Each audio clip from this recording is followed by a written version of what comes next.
let's switch up and let's talk basketball. Didn't you just you sold your stake for the Devils and the Sixers, right? I did. To your buddy? Yeah.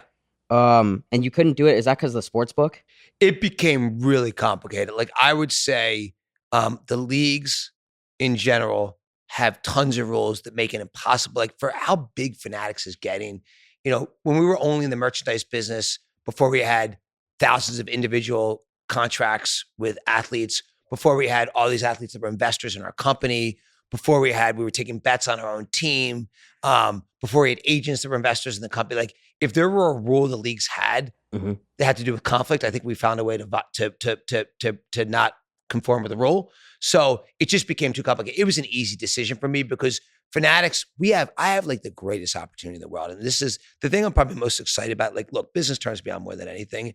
And like to wake up every day and know I have an opportunity to build one of the most amazing companies in the world and work with tens of thousands of amazing people that have a mission to like, build a great, experience for sports fans and, keep getting better and better, which we have so much work to do.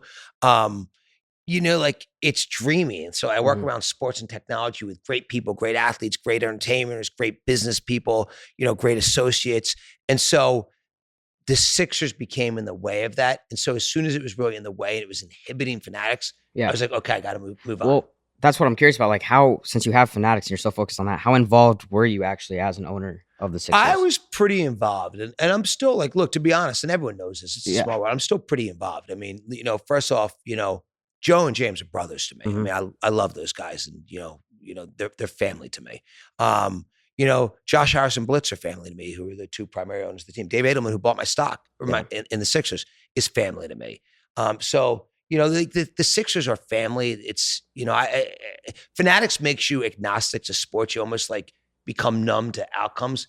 I bleed for the Sixers. I think it's funny because you and Robert Kraft, your buddy, it seems like you guys out of all the owners are like most friendly with the players. Yeah. And that's something that came very naturally. Like I didn't, like, if anything, I think a lot of people try to keep their distance, but like, I like to learn from people and I like to help people. And that's the way, like, people have always been with me. Like, you talk about Robert Kraft, he's helped me so much in business, as his oldest son, Jonathan Kraft. Like, these guys have been so helpful to just helping me build Fanatics. And like, the same way they've helped me, I want to help other people. So, when James Harden called me, an hour before I walked in there this morning and had a couple of business things he wants to talk to me, but like I stop and I want to help him and like, push him to, to be better. He wants to push me to be better. And like, we're always pushing each other, whether it's, by the way, whether I'm, messing with him the way we're all messing with each other about, being the healthiest he can be, or, like, I mean, we're all like, we got good banter on everything going on every day in our lives.